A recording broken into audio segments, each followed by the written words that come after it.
The UK is facing a critical moment.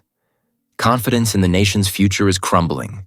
Economic growth has ground to a halt, and families are struggling to make ends meet.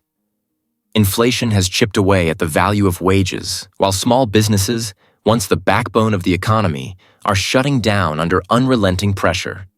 This isn't just a setback, it's a collapse. Yet, under Keir Starmer's leadership, the Labour Party seems more focused on empty promises than providing real solutions. The frustration across the country is undeniable. Hopes for progress have turned into harsh reminders of how far we've fallen. Thriving businesses are now barely surviving, suffocated by rising costs and punitive taxes.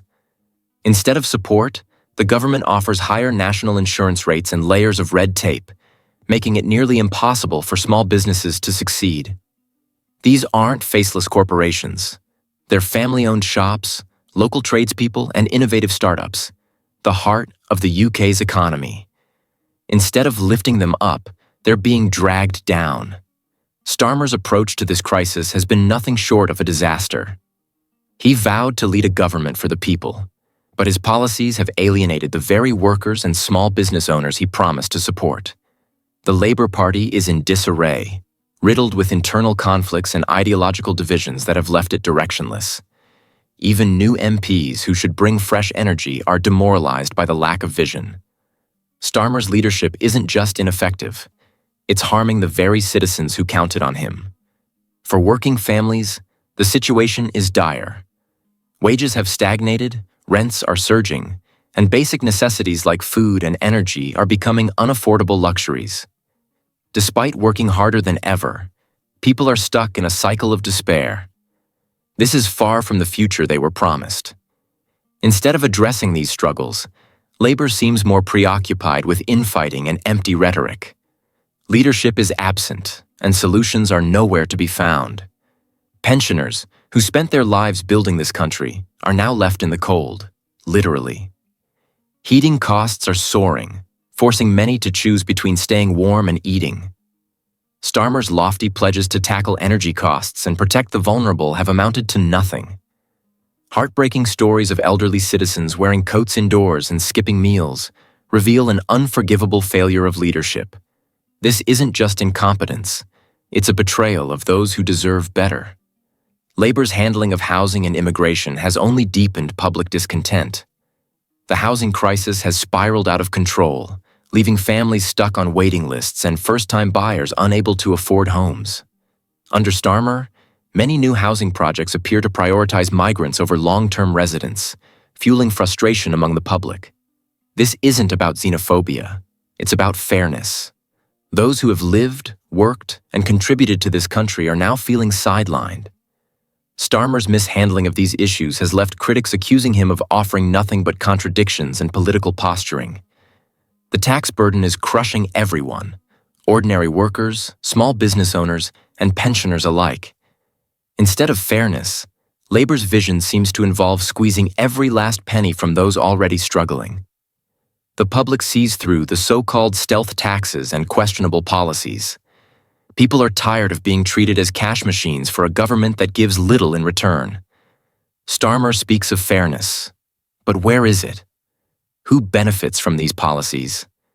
Certainly not the families barely surviving. The anger is palpable. It echoes in pub conversations, social media posts, and growing protests outside government buildings. People are fed up with the broken promises, endless excuses, and repeated failures. Starmer's leadership, once a symbol of hope, has become a reflection of everything wrong with the current state of the UK. Instead of guiding the nation out of crisis, he has led it deeper into despair. Even worse, Starmer seems oblivious to the scale of public dissatisfaction. He repeats the same worn-out rhetoric, offering promises with no substance. His focus appears to be on retaining power rather than addressing the real issues. True leadership means stepping up, delivering results, or stepping aside when you can't. Calls for Starmer's resignation are growing louder, and they're not just coming from political rivals. Disillusioned voters, including longtime Labour supporters, are turning away from the party. They feel betrayed, ignored, and abandoned. Starmer's disconnect from the struggles of ordinary people is glaring, and it's costing him dearly. His policies lack relevance, his promises are hollow, and his leadership is dragging the country down. The UK cannot wait any longer. The economy is in free fall, trust in leadership is vanishing, and public patience has reached its limit. Starmer's time is up.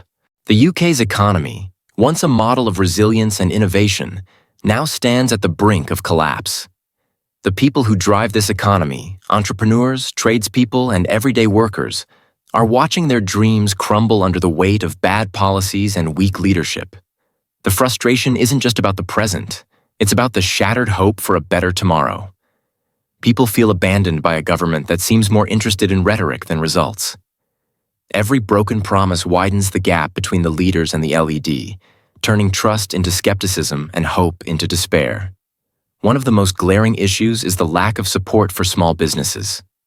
These enterprises, often family-run and deeply rooted in their communities, represent the heart of the UK's economic engine.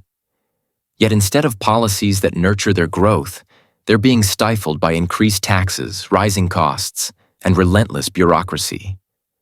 The government's focus seems to have shifted away from empowering these businesses to drowning them in red tape. Starmer and his team have failed to recognize that these small enterprises are more than just economic units. They're lifelines for communities, providing jobs, fostering innovation, and creating a sense of local identity. Take, for example, the plight of shop owners who've served their neighborhoods for decades. Their stories paint a picture of resilience crushed by rising rent, inflated energy bills, and declining customer spending. Starmer's labor has not just failed to offer relief, they've exacerbated the problem by introducing policies that increase their financial burdens. Small business owners, once optimistic about growth, now speak of survival as their only goal. Many are closing their doors, leaving high streets desolate and communities fragmented. These closures are not mere statistics. They represent dreams dashed and livelihoods lost. The tax burden is another critical issue exacerbating the crisis. Starmer's leadership has prioritized policies that hit ordinary workers, small businesses, and pensioners the hardest. From stealth taxes to surging national insurance contributions, the government's approach feels less like governance and more like extortion. The people aren't blind to this. They see through the empty platitudes and are growing increasingly vocal about their frustrations. Social media platforms, local forums, and protests outside government buildings have become hotbeds of dissent, amplifying the message that enough is enough. One cannot overlook the plight of working families who are bearing the brunt of this economic turmoil. These families are working harder than ever, juggling multiple jobs, yet finding it impossible to get ahead. The cost of living crisis has turned basic necessities into luxuries.